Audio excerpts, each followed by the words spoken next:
Welcome back to Occasional Randomness. I'm your host, Eric Scott, and joining me, as always, is my fellow co-host, somebody who's got a city to save, Jason Johnson. Hey, I see what you did there. Get it?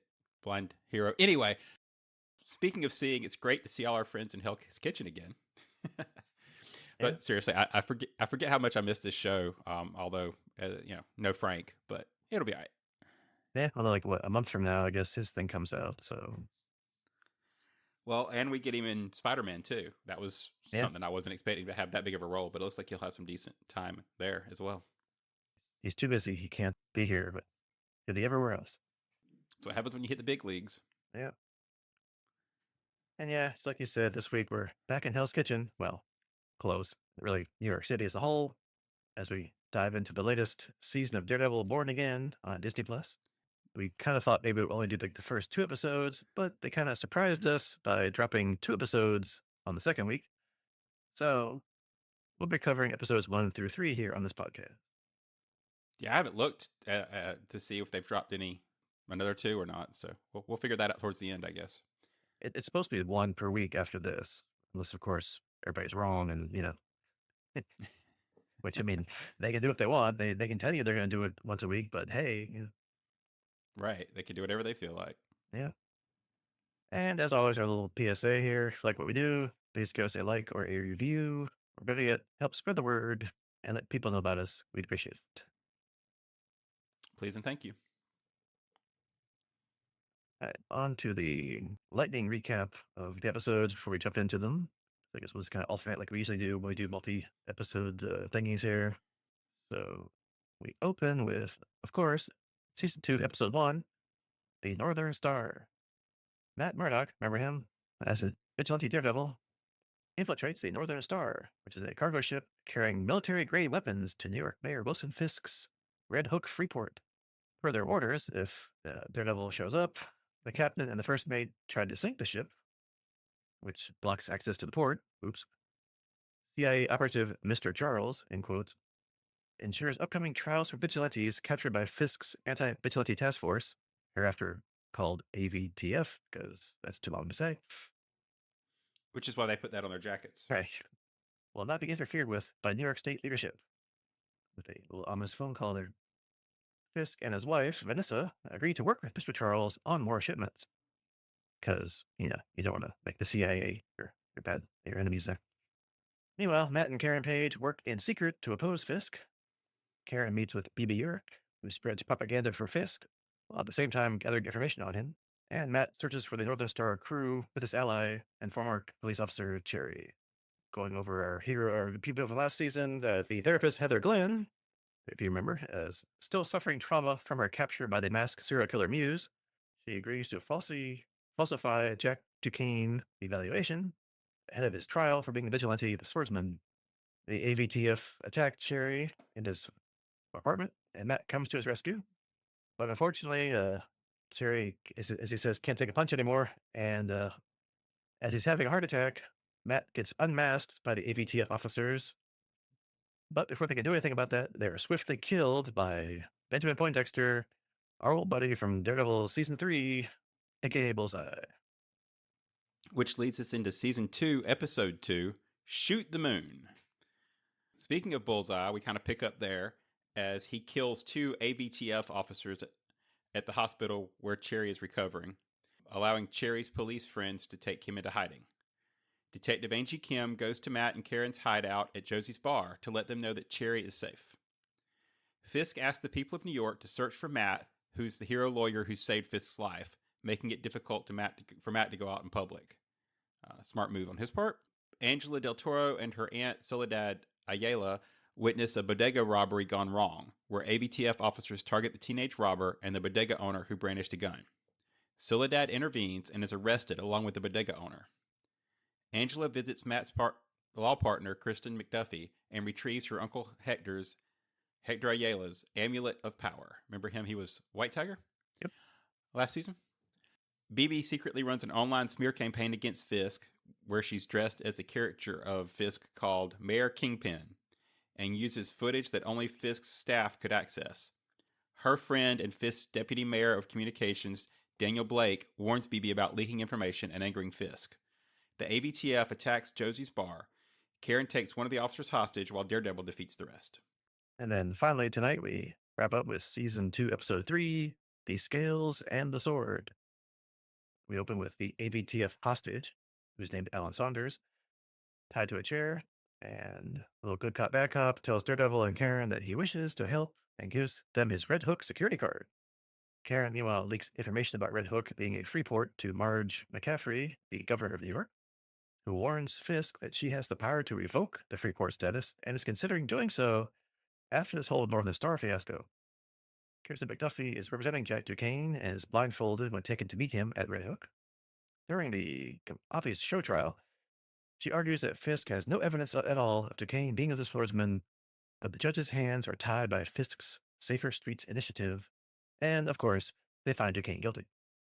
Daredevil, meanwhile, visits Kirsten to gain information on her trip to Red Hook and uses the sounds she heard to help find his way inside. Daredevil frees Fisk's prisoners, or lots more of them than last season, and fights off AVTF guards with Duquesne. When they get outside, Angela shows up to come save her aunt and helps Karen steal a transport vehicle. Duquesne drives the other prisoners and Angela to safety, while Daredevil and Karen escape on their own. And as they're leaving, Fisk has AVTF blow up the Northern Star while the crew of saboteurs are on it. All right. So, yeah, season 2 wasted pretty much no time and getting right back into things. Although I did appreciate the season 1 recap, as I appreciate the recaps of all these things because it's been like a year more. So it's nice to remember what happened. But yeah, what do you think of the start so far? Or actually, almost the first half of season 2 so far? Yeah. So at risk of sounding like a broken record, it was amazing. I think we say that about most of these Marvel Daredevil shows. I was starting to say Netflix. I don't know what to call them anymore, but the Netflix originated Daredevil show. Obviously, some of the Netflix shows had more issues than others, but this one's always kind of been one of our favorites. As I said, when it kind of opened, I've missed this show. It's continued to get a little bit grittier. I think they're pushing the edges, with Disney Plus is kind of shown in the past, moving more towards the Netflix stuff, but it's still got the magic of the ground level heroes. How about you? Yeah, I won't use amazing, so I'll just say I love it. Reserve that for a different superhero. Yeah, right. I think it's trademarked. Yeah. But yeah, I mean, you said I've said it before that Daredevil was probably the best of the old Netflix Marvel TV shows, with of course Punisher a close second. Yeah, I mean, last season, well, there might be some little things here and there we always can pick apart because everybody's got opinions. That's why we're doing a podcast. But yeah, I mean, they didn't disappoint last season, and I mean, right off the bat, these first 3 episodes have been just. I mean, I'm glued to like everything. I'm just like waiting to see what happens next. Although, again, like I said, with season 1, I do have some questions so far about season 2, but we'll get into that here in a little bit. Yeah, agreed. One other point before we dive into the specifics, I'm sure we mentioned this when we were reviewing the last season, see episode previous of Occasional Randomness, but there were significant writing changes and reshoots for the first season, right? Because they changed a lot of the storyline around, and I think it didn't test out well. It still turned out to be a really good season. I think we really enjoyed it overall. But I feel like I can see the elevation above that already as we get into this season. It feels more fully baked from the start, right? Since you've got kind of the same writing crew.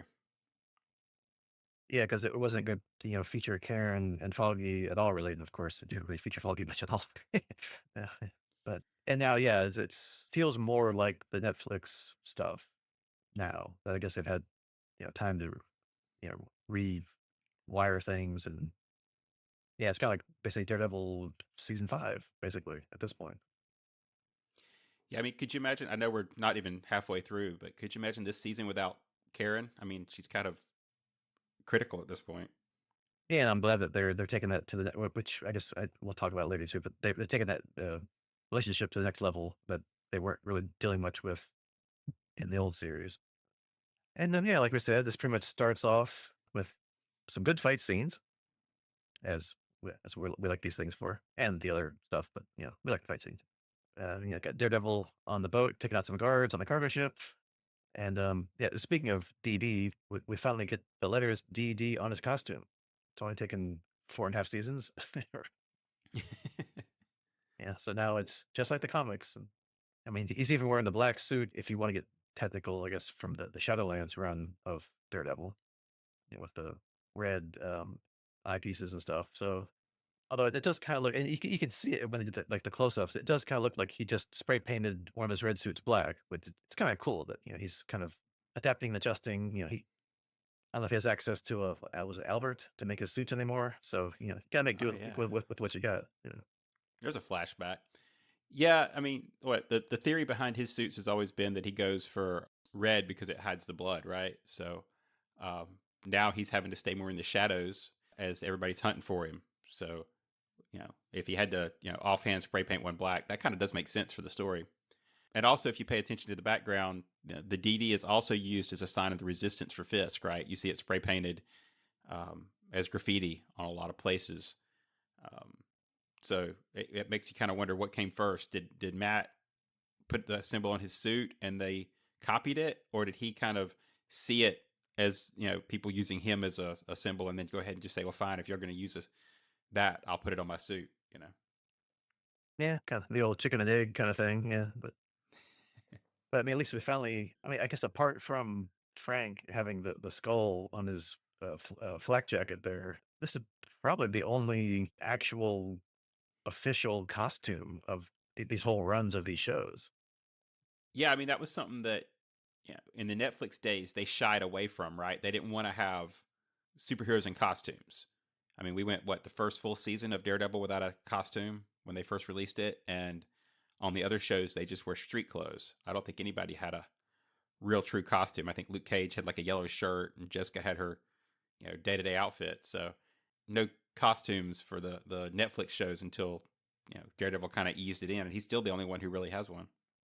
Yeah, I mean, they kind of had like a weird, not weird, but like homage to like Luke Cage's costume when he broke out of prison in the one episode where they did a flashback of how he got his powers, and they had like that little like tiara thing out there, wherever in the white shirt, he's whatever, like yeah, I mean that yellow shirt. He's like no, but yeah, so now we're officially a superhero show. So, and yeah, so of course, or not of course, but for some reason Fisk is gun running now. I mean, I guess that's what you think of stereotypical mobster kind of guys. They sell and transport guns, but military grade hardware. Yeah, I guess that's one way to use your free port status, which we'll get to in a minute. Yeah, they kind of tease you off the bat where I guess as the ship's starting to go down, uh, Daredevil puts one of the guys' watches into the crate and shuts it. So he obviously, locate it later. And I was wondering, okay, how long they're gonna wait to pay this off? And well, turns out not too long. Next week, two episode drop, and there you go. But I mean, the whole idea of sinking a ship in, like, was it the Hudson River? I mean, I guess it's not that deep apparently, because it's probably like at least half of it's still sticking up out of the water.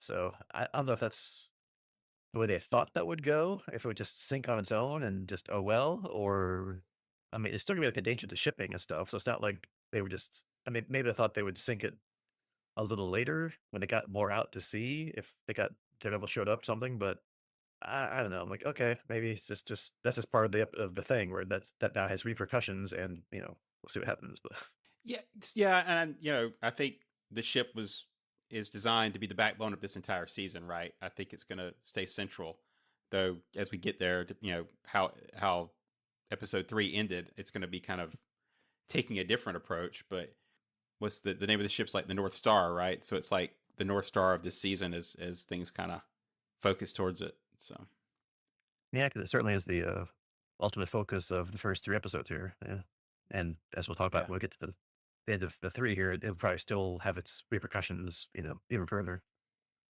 But yeah, so Fisk and military guns, and of course the CIA is involved because why not?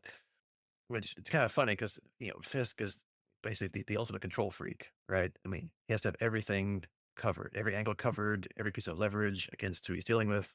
So he's not surprised, so it goes the way he wants. Even the old Netflix series, you see that he's got all his clothes in order in the closet. All his cufflinks are in order in the tray.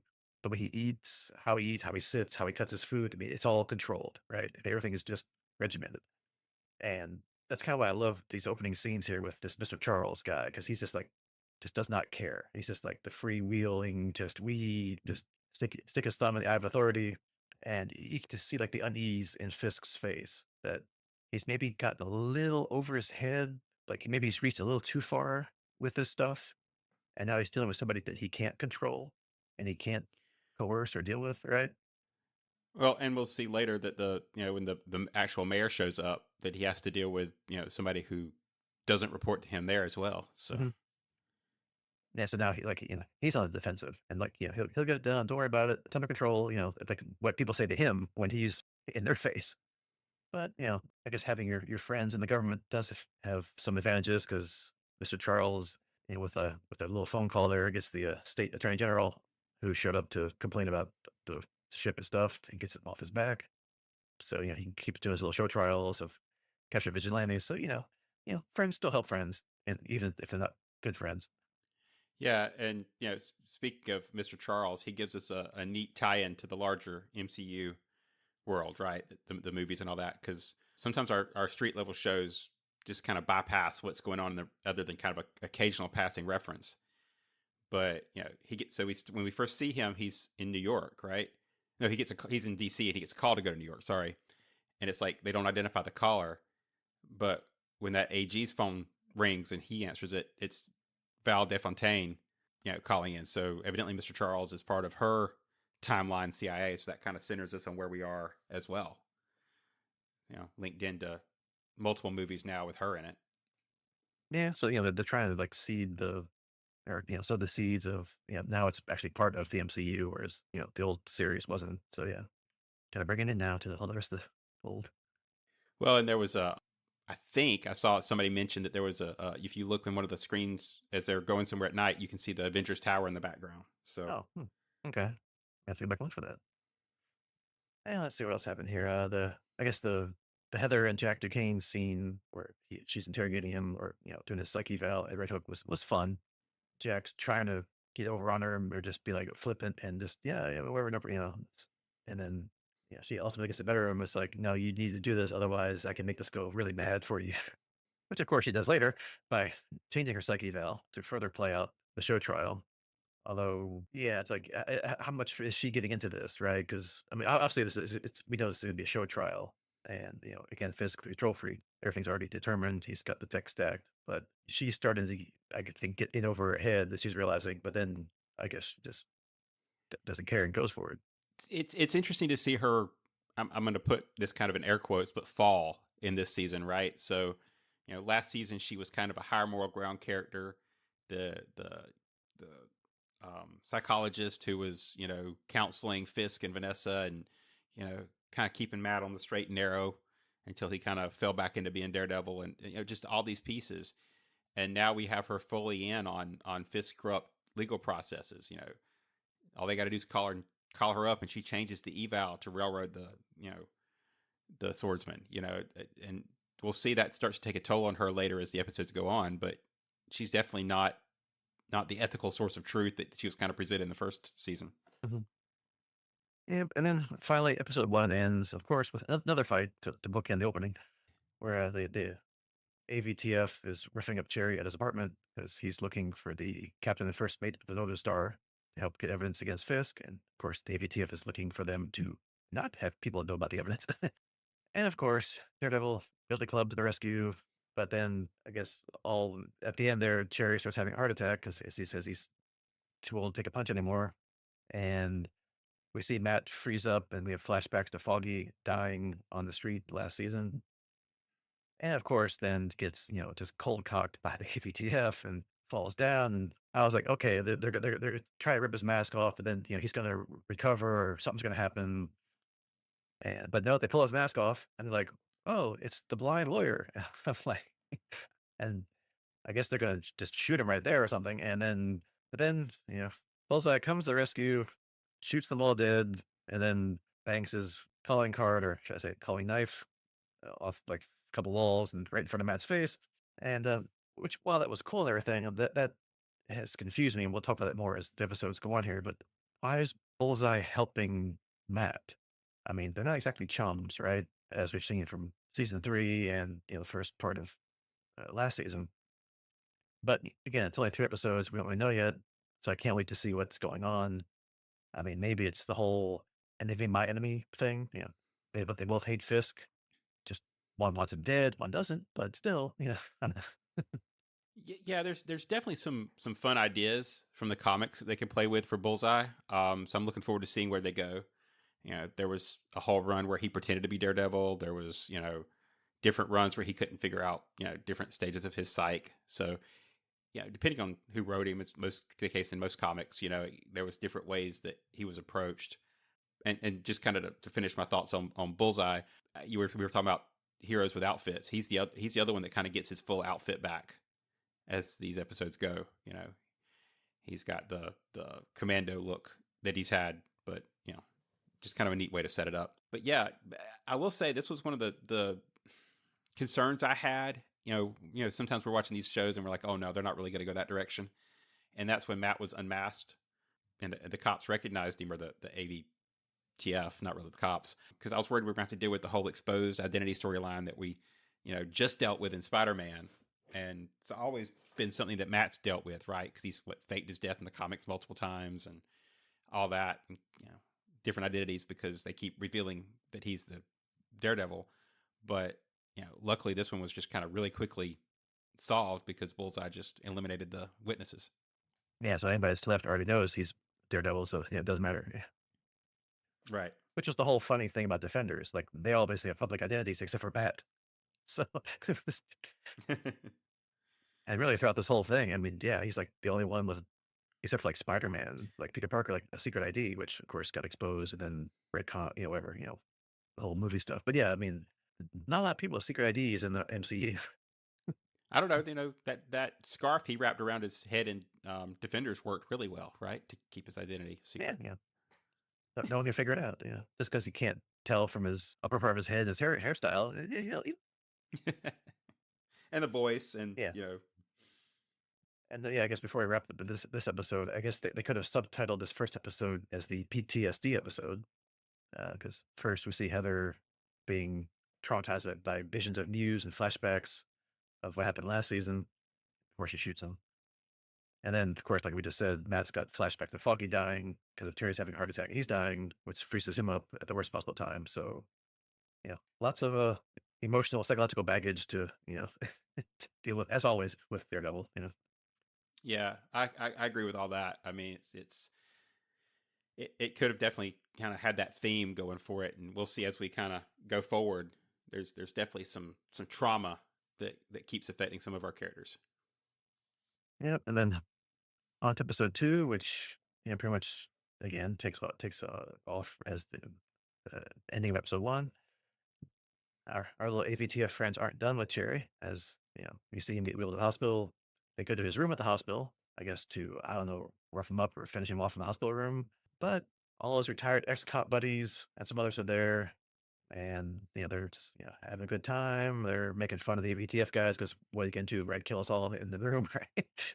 I love that part. I love seeing the I don't know if they're all retired cops or previous cops. I mean, obviously the oh, I forget her name from last season where she was the negotiator, but in the bank heist, but she was there too. So they're not all older retired cops, but yeah, that crew was hilarious. I love their interactions.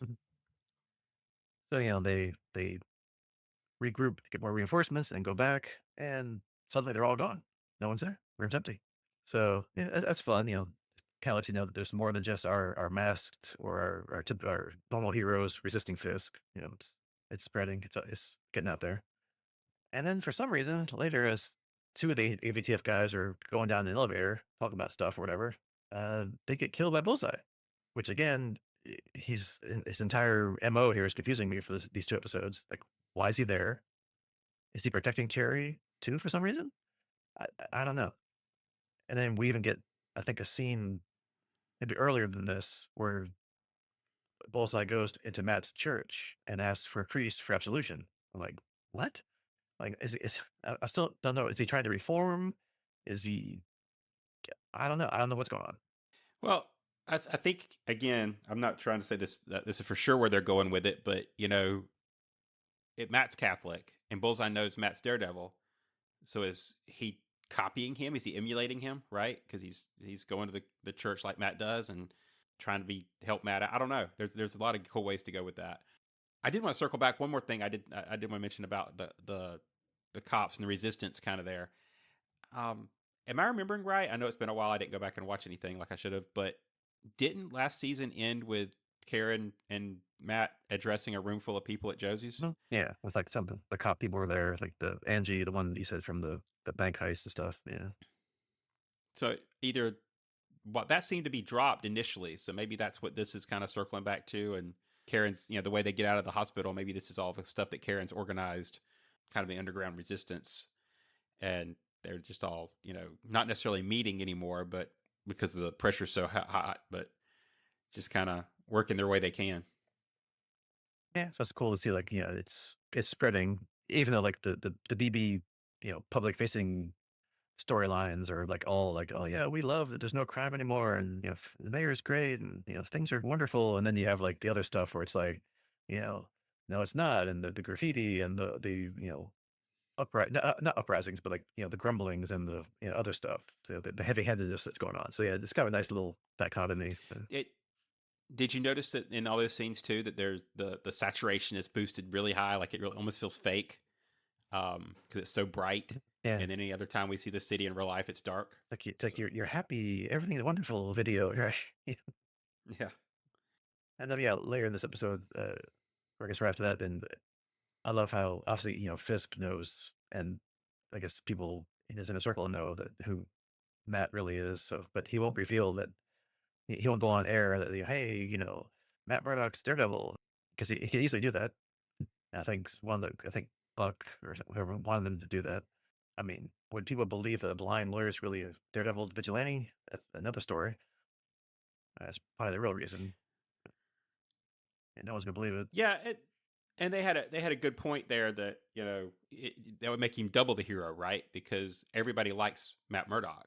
So if the whole anti vigilante thing is that the vigilantes are bad, but now all of a sudden somebody that's a hero to them and they like is a vigilante, what does that mean? It kind of causes him problems. Right, and especially because last season, not Daredevil, but Matt the blind lawyer saved Fisk's life from Bullseye's, shooting him last season. So it's like now everyone has sympathy for Matt because he took a bullet and saved the mayor's life. He's a real hero, and not those vigilante guys, So, but it was pretty ingenious that you frame Matt as like being lost, like the guy that saved my life. I would just love to find. We can't find him. He's out there somewhere.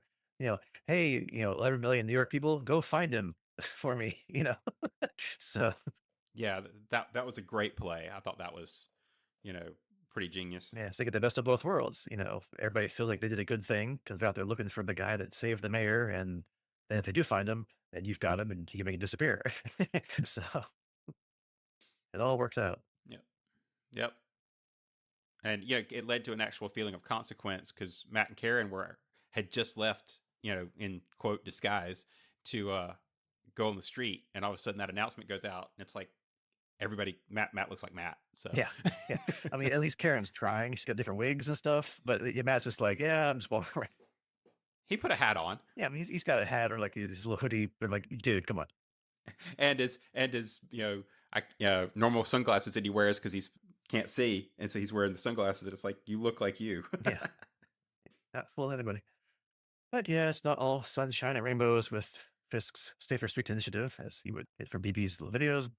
So the former White Tiger's wife and daughter get caught up in a bodega shoplifting going wrong.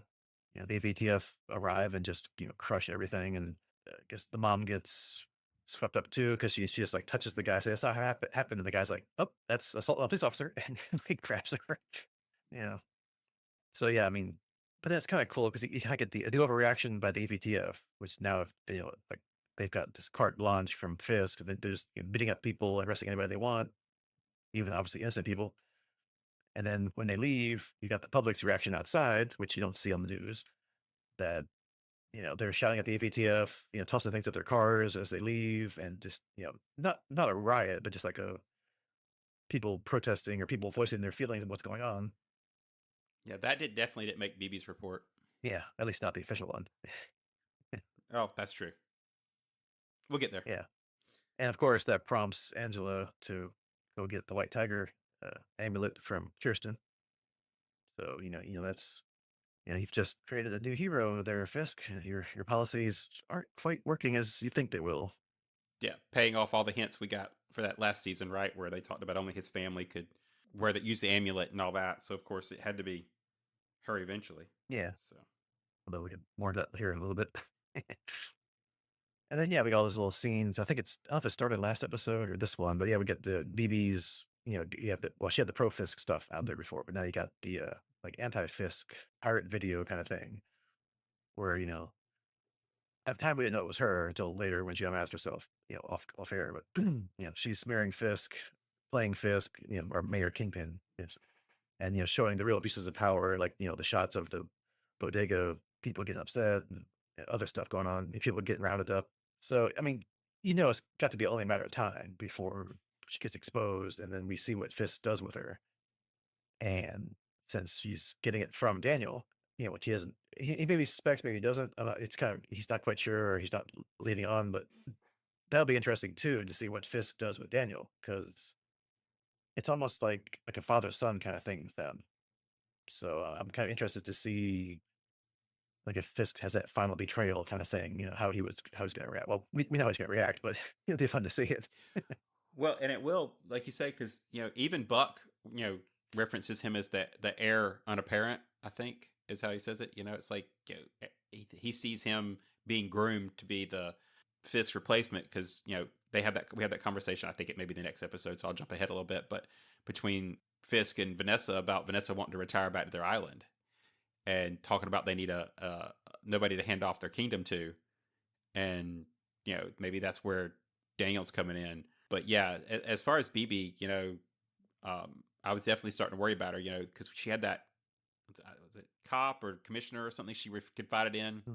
last season, and then he didn't make The it. commissioner, So so now she, Gordon, I don't know. Anyway, yeah, right. um, Looks like it, but not really. but so now she's kind of operating on her own with just stuff she's stealing off of Daniel's laptop, which is my guess. But it's kind of interesting because they were kind of originally, that might have been in the previous incarnation of the show, but setting up Karen to be the reporter, right? They're take Ben Orge's place, and now BB's kind of soloing it, and Karen's more on the street. So just kind of an interesting shift there.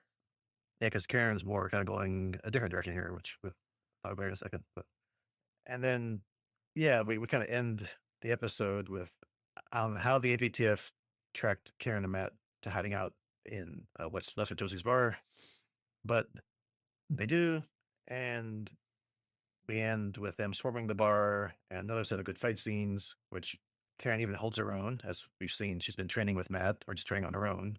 Although, even with all that, I thought for a minute that she's going to get captured because, of course, that's what happens, right? But at least this time they surprised us, or at least me. And later he shows up or meets up with Matt, and it's like, yeah, hey, look, I got a present for you. And it's like, a captured and hooded AVTF agent. Because I guess earlier they're talking about how to get into Red Hook to expose Fisk's stuff going on there, but they can't find any construction or building plans. So I guess she took it upon herself to do the next best thing. Let's grab somebody that has been there.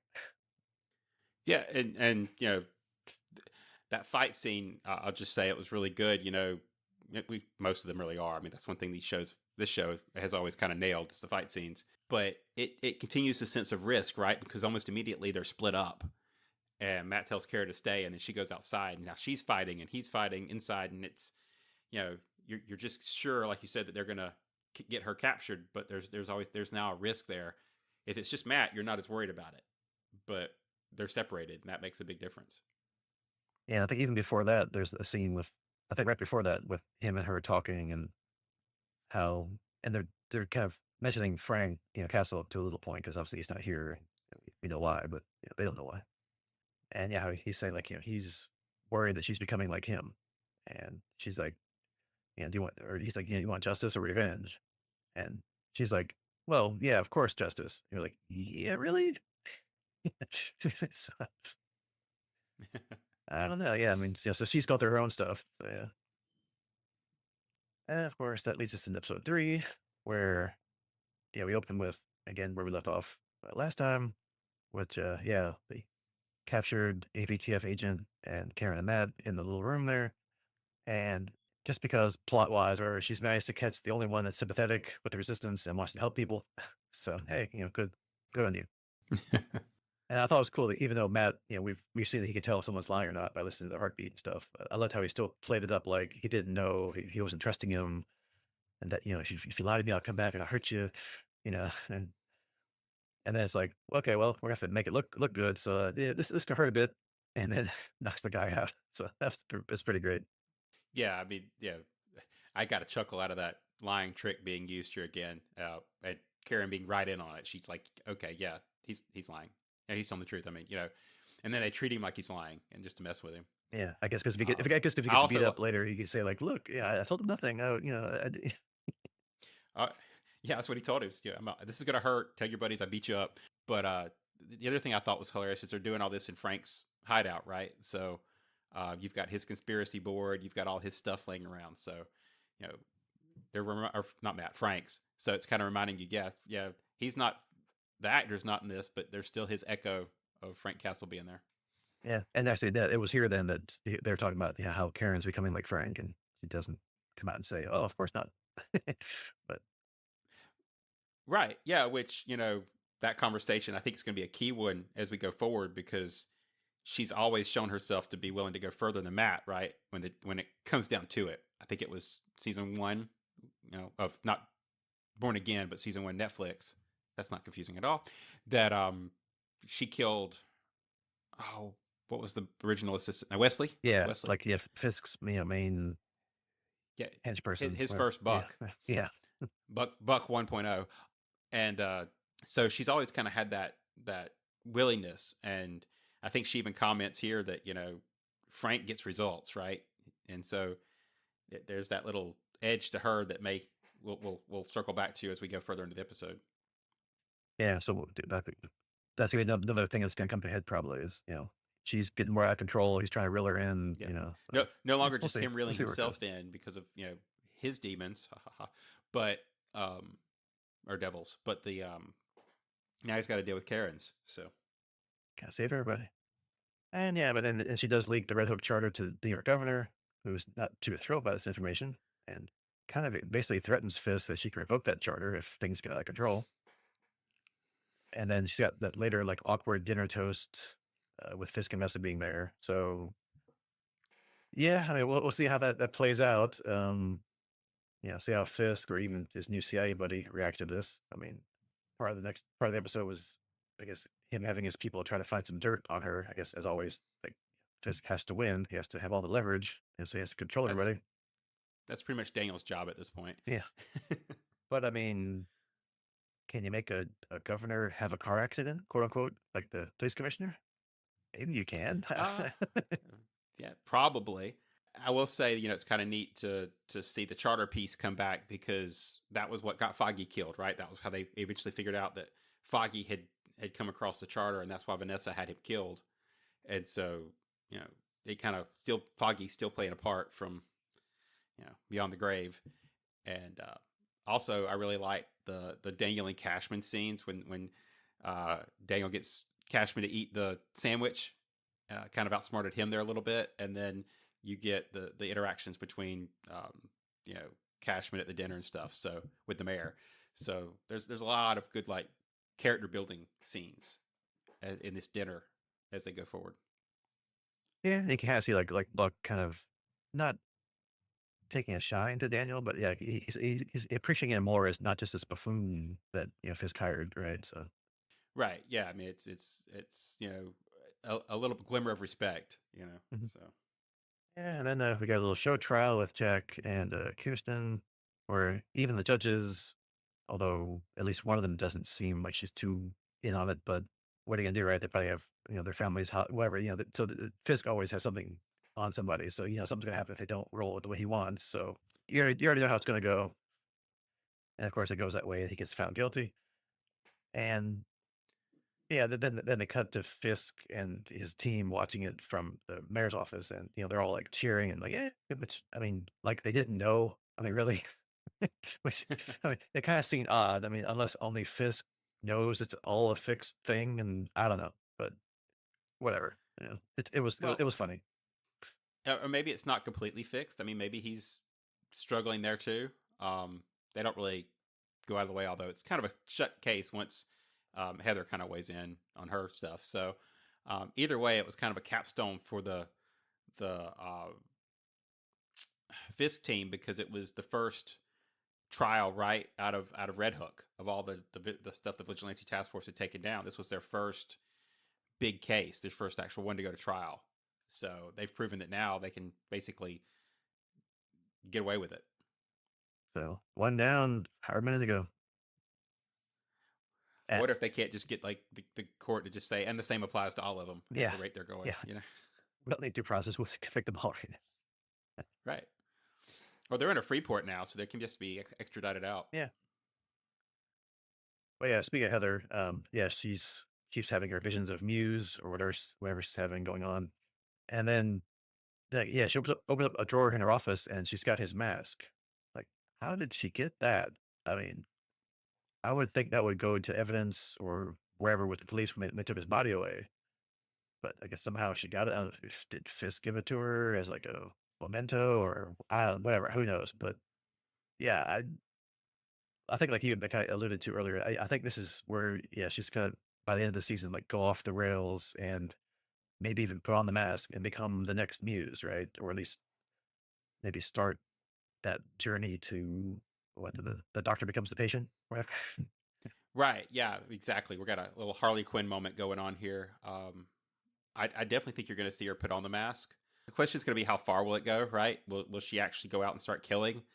Or is it just going to be like she puts on the mask and the vigilante task force takes her down, right? And start eating their own. I don't know. There's a lot of places they could go with that.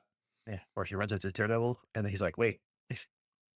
Well, Yeah, he'll be able to tell her heartbeat though. So yeah, I'll be able to tell it's her. Yeah, which will probably make it worse. yeah. Although at some point, will she figure out that that he's Daredevil, or vice versa? He'll show it to her, and then that'll set her off. Who knows? But yeah, and then yeah, then we get to I guess almost the last third of the episode. Matt goes to Kirsten to get info on the layout of Red Hook because he knows I guess she was there interviewing Jack, and even though she was blindfolded when she went to talk to Jack, yeah, she describes what she heard. And then we kind of have that intercut as Matt's going past those things in Red Hook. You know, she's remembering like the pigeons, and he sees he hears the pigeons, so he knows he's on the right track, and all that kind of stuff. So that's kind of cool. Steps through the water and yeah, all Yeah, that was well done. I thought that was pretty good. yeah.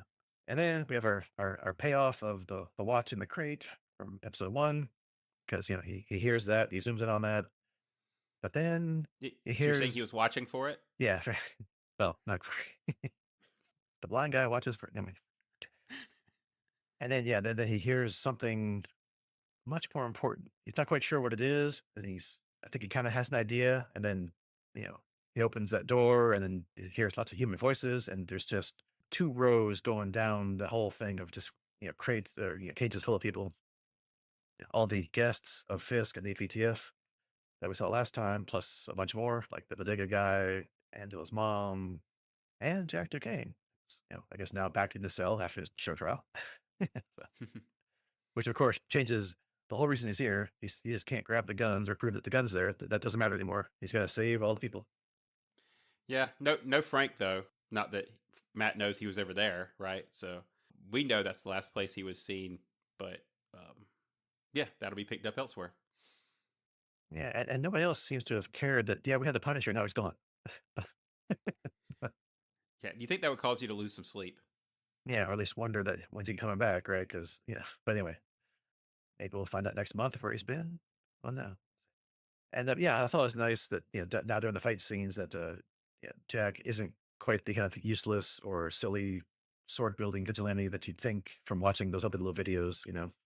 He's actually pretty good. He goes much better than he gets when he fights those AVTF guys.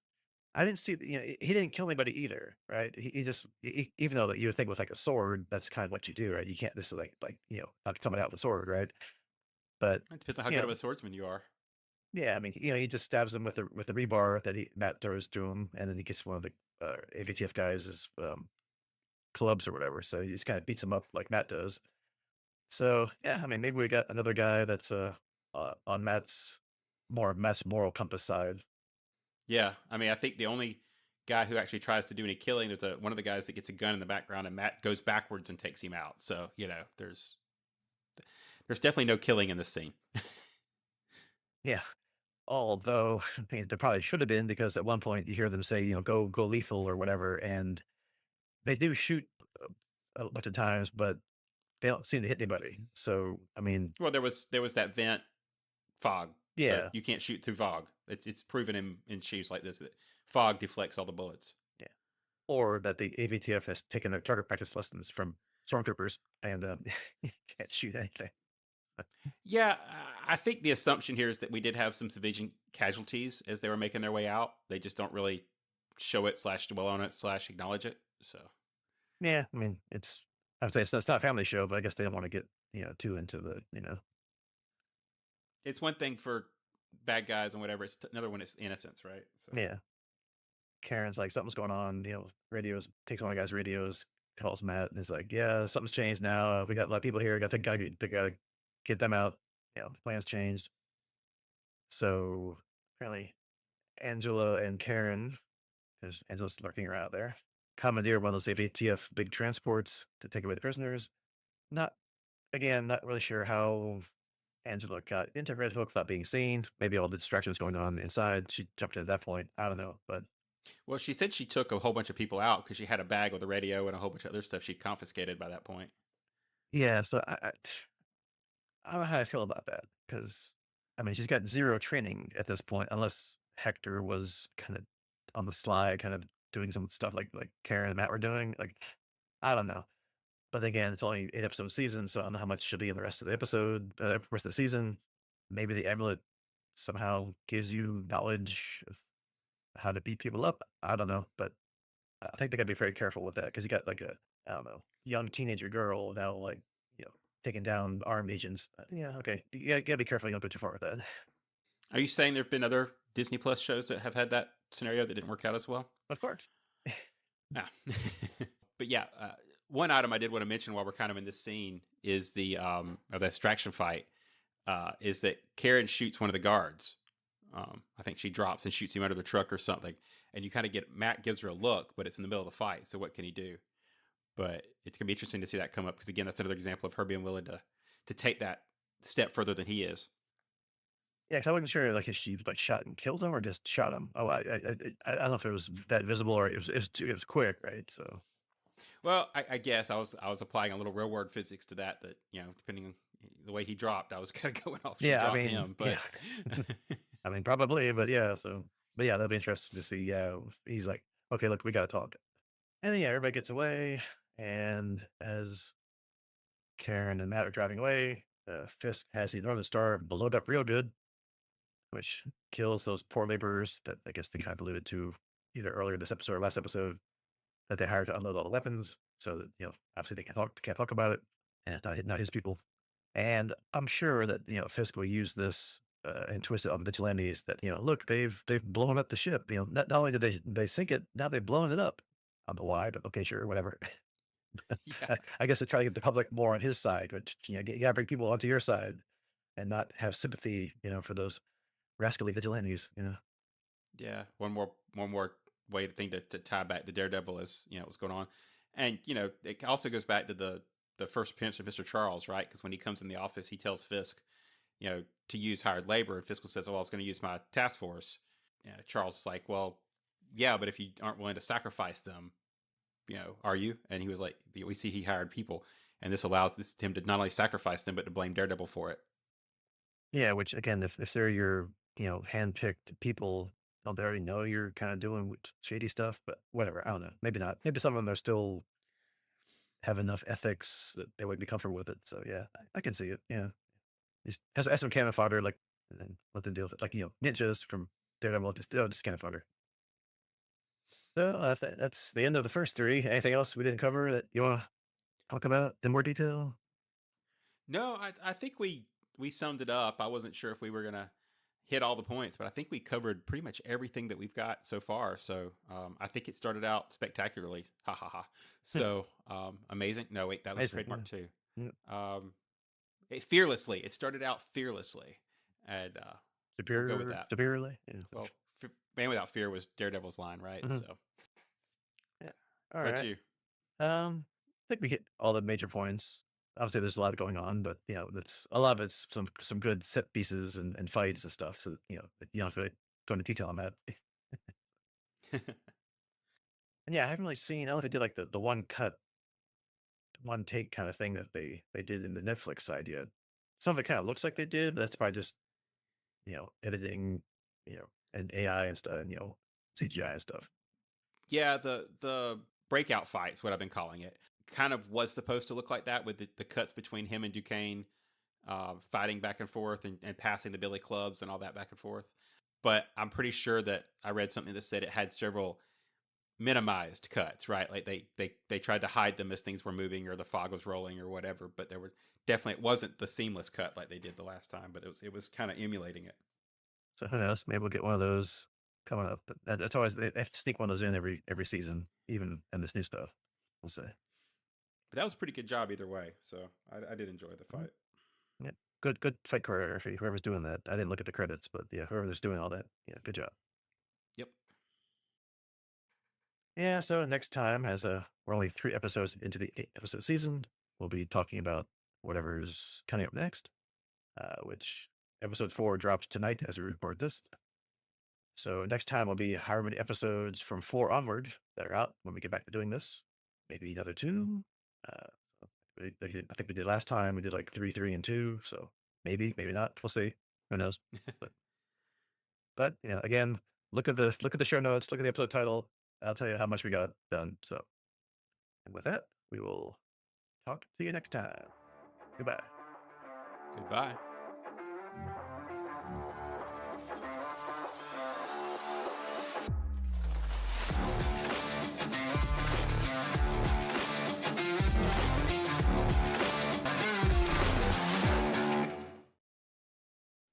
Welcome back. Recording. Yeah, you bastard down here. I might go in the ending. What was it?